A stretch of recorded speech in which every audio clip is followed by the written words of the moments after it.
Hello friends, welcome back. अब हम देखेंगे इसका नया टॉपिक जो है economic growth and development. If democracies are expected to produce good governments, then is it not fair to expect that they would also produce development. अगर democracy से आप एक्सपेक्ट करते हो कि अच्छी तरह की गवर्नमेंट प्रोड्यूस होगी, तो क्या ये फेयर नहीं होगा एक्सपेक्ट करना कि डेमोक्रेसी डेवलपमेंट भी प्रोड्यूस करे, मतलब डेमोक्रेसी से डेवलपमेंट भी हो। Evidence shows that in practice many democracies did not fulfill this expectation। अब जितने भी रिकॉर्ड हैं, जितने भी सबूत मिले हैं, उससे ये पता चलता है कि डेमोक्रेसीज ने इस एक्सपेक्टेशन को फुलफिल नहीं किया कि डेमोक्रेसी की वजह से डेवलपमेंट हो। इस एक्सपेक्टेशन को अभी तक फुलफिल नहीं किया उतने अच्छे से। If you consider all democracies and all dictatorship for the 50 years between 1950 and 2000, dictatorships have slightly higher rate of economic growth। अगर आप पिछले 50 साल के अंदर, मतलब 1950 से 2000 तक के 50 साल में अगर आप देखो, तो वो सारी कंट्री जहाँ पे डेमोक्रेसी है और वो सारी कंट्री जहाँ पे डिक्टेटरशिप है, तो आपको पता चलेगा कि डिक्टेटरशिप वाली कंट्रीज़ में इकोनॉमिक ग्रोथ का रेट काफ़ी ज़्यादा है। काफ़ी नहीं, मतलब थोड़ा सा ज़्यादा है, स्लाइटली हायर रेट है। और डेमोक्रेसी की ये इनएबिलिटी, इकोनॉमिक डेवलपमेंट अचीव ना कर पाने की ये एबिलिटी एक चिंता का विषय है। लेकिन सिर्फ ये एक रीज़न की वजह से आप डेमोक्रेसी को रिजेक्ट कर दो, ये ठीक नहीं। जैसा कि आपने इकोनॉमिक्स में पढ़ा है, इकोनॉमिक डेवलपमेंट काफ़ी सारे फैक्टर्स पे डिपेंड करती है, जैसे कि कंट्री की पॉपुलेशन, ग्लोबल सिचुएशन और बाकी सारी कंट्रीज़ के साथ उसका कोऑपरेशन, और उस कंट्री के द्वारा कौन कौन सी इकोनॉमिक प्रायोरिटीज़ हैं, वो सब, और भी बहुत कुछ। लेकिन ये जो इकोनॉमिक डेवलपमेंट के रेट में जो डिफरेंस है ना, between less developed countries with dictatorship and democracies is negligible. मतलब कि वो कंट्रीज़ जो लेस डेवलप्ड है, उन सारी कंट्रीज़ में कुछ कंट्रीज़ हैं डिक्टेटरशिप वाली और कुछ कंट्रीज़ हैं डेमोक्रेसीज वाली। तो वैसी कंट्रीज़ में इकोनॉमिक डेवलपमेंट का जो ग्रोथ है, उनमें काफ़ी नेग्लिजिबल डिफरेंस है, डिफरेंस ना के बराबर है। ओवरऑल हम ये नहीं कह सकते कि डेमोक्रेसी इकोनॉमिक डेवलपमेंट की गारंटी देती है। लेकिन हम ये एक्सपेक्ट तो कर सकते हैं ना, कि हम ये एक्सपेक्ट कर सकते हैं डेमोक्रेसी से कि वो डिक्टेटरशिप के सामने इस मुकाबले में पीछे ना रहे। When we find such significant difference in the rates of economic growth between countries under dictatorship and democracy, it is better to prefer democracy as it has several other positive outcomes। जब आपको ये पता चलता है ना कि economic growth के rate में काफ़ी डिफरेंस है, जो ये पता चलता है, वो कंट्रीज़ जहाँ पे डिक्टेटरशिप है और वो कंट्रीज जहाँ पे डेमोक्रेसी है, तो इन दोनों कंट्रीज़ में इकोनॉमिक ग्रोथ में काफ़ी डिफरेंस होता है। फिर भी आप डेमोक्रेसी को प्रिफर करो, क्यों? क्योंकि उसके पास और भी बहुत सारे पॉजिटिव आउटकम्स होते हैं। यहाँ पे एक कार्टून दिखाया गया है इकोनॉमिक ग्रोथ और इनकम डिस्ट्रीब्यूशन का, 2000 से लेकर 2006 के बीच में। तो रिच लोगों के पास ज़्यादातर नेशनल इनकम होती है, मिडिल वालों के पास कम होती है और सबसे कम होती है पुअर लोगों के पास। नेक्स्ट टॉपिक यहाँ पे जो है वो एक आई थिंक एक केस स्टडी की जैसा टॉपिक है, इकोनॉमिक आउटकम्स ऑफ डेमोक्रेसी। ये आपके आई थिंक ये आपके बोर्ड के एग्ज़ाम्स के नज़रिए से अगर देखें तो उतना इम्पॉर्टेंट नहीं है। इम्पॉर्टेंट क्या है यहाँ पे, ये एक चीज़ इम्पॉर्टेंट है, टेबल 1 और टेबल 2। टेबल 1 में दिखाया गया है 1950 से लेकर 2000 के बीच में जो इकोनॉमिक ग्रोथ का जो रेट है वो अलग अलग कंट्रीज़ में अलग है। देखो, सारी डेमोक्रेटिक रिजीम्स में इकोनॉमिक ग्रोथ कितना है, 3.95, और सारे डिक्टेटोरियल रिजीम्स में कितना है, 4.42।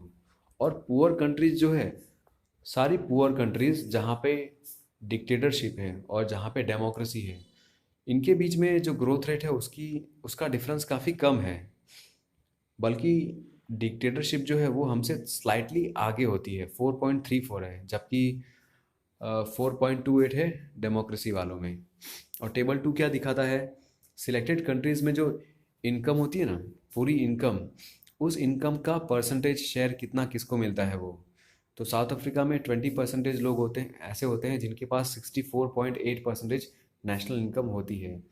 और 20% जो होते हैं ना, नीचे के सबसे नीचे के 20% लोग, उनके पास सिर्फ 2.9% इनकम होती है। इसी तरीके से बाकी सारी कंट्रीज़ के बारे में दिखाया गया है। अब नेक्स्ट टॉपिक है reduction of inequality and poverty, मतलब इनइक्वालिटी और पॉवर्टी में कमी लाना, रिडक्शन करना। Perhaps more than development, it is reasonable to expect democracies to reduce economic disparities. अब डेवलपमेंट से भी ज़्यादा शायद ये एक्सपेक्ट करना होगा डेमोक्रेसी से कि डेमोक्रेसी समाज में जो इकोनॉमिक इनइक्वालिटी है, डिस्पैरिटी है, उसको कम कर सके, मतलब रिच और पुअर लोगों के बीच में डिफरेंस जो है उसको कम कर सके। अब भले ही एक कंट्री इकोनॉमिक ग्रोथ को अचीव कर ले,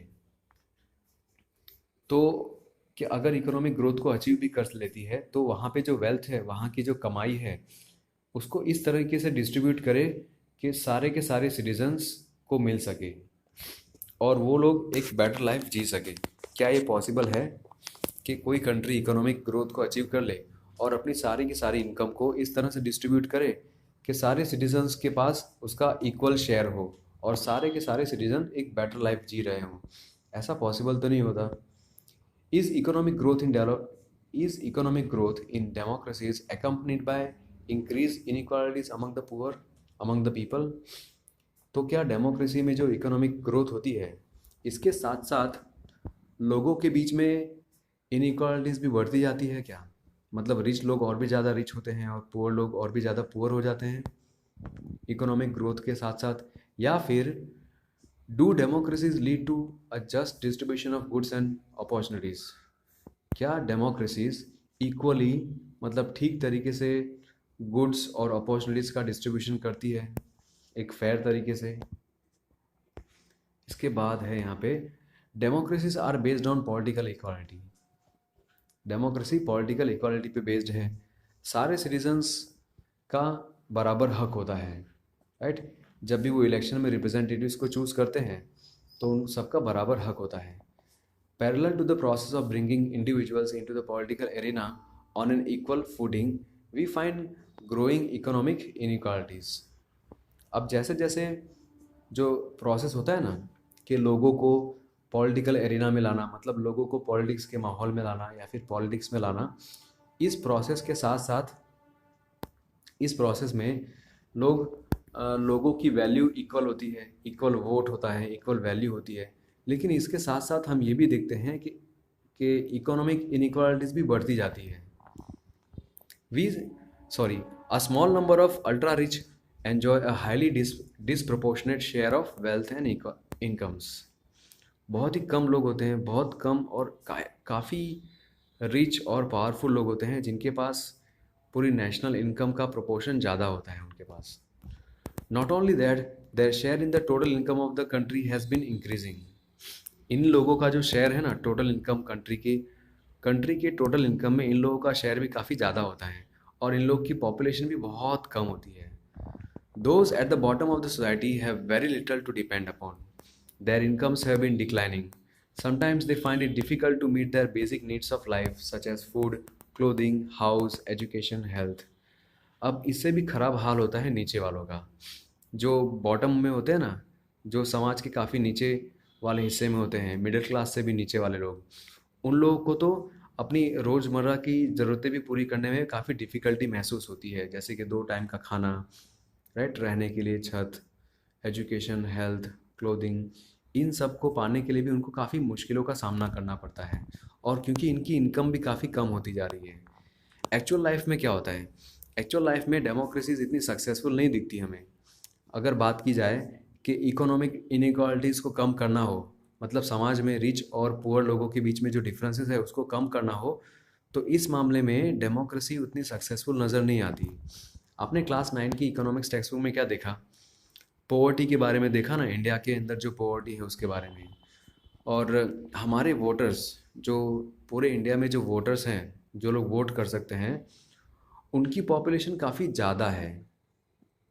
ये पुअर लोग हैं जो वोटर्स हैं और इनकी पॉपुलेशन काफ़ी ज़्यादा है और कोई भी पार्टी ये नहीं चाहेगी कि इनके वोट्स वो खो दें।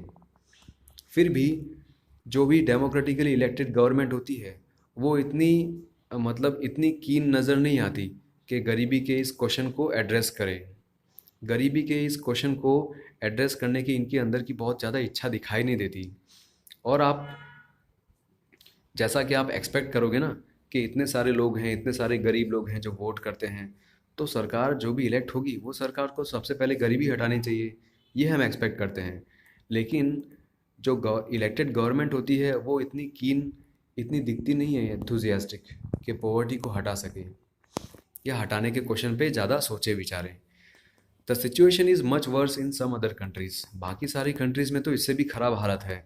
जैसे बांग्लादेश की बात की जाए तो बांग्लादेश में 50% से भी ज़्यादा पॉपुलेशन गरीबी की रेखा के नीचे आती है और काफ़ी गरीबी से लोग जूझ रहे हैं। और बहुत सारी जो पुअर कंट्रीज़ है वो अभी भी रिच कंट्रीज़ पे डिपेंड करती है, सिंपल फूड सप्लाईज़ के लिए भी रिच कंट्रीज़ पे डिपेंड करती है, जबकि हमारा इंडिया ऐसा नहीं है। हमारे इंडिया में सबको खिलाने के लिए खाना काफ़ी पर्याप्त मात्रा में बनता है और उससे ज़्यादा एक्स्ट्रा भी बनता है, इसलिए हम एक्सपोर्ट भी करते हैं। बहुत सारी पुअर कंट्रीज़ हैं जैसे साउथ अफ्रीका की, जैसे अफ्रीका की कंट्रीज़, साउथ अमेरिका की कंट्रीज़, वो लोग अपने देश वालों को खाना भी ठीक से नहीं खिला पाते, इसीलिए उनको बेसिक फूड की नेसेसिटीज़ के लिए बाहर से इंपोर्ट करना पड़ता है। इसके बाद यहाँ पे कुछ अच्छा इंटरेस्टिंग डायग्राम है। यहाँ पे world's wealth owned by a few, तो जो 50% यहाँ पे लिखा हुआ है ना, 50% मतलब गरीब लोग। अब गरीब लोगों के हाथ में पूरी दुनिया की जो कमाई है उसका काफ़ी कम हिस्सा मिलता है।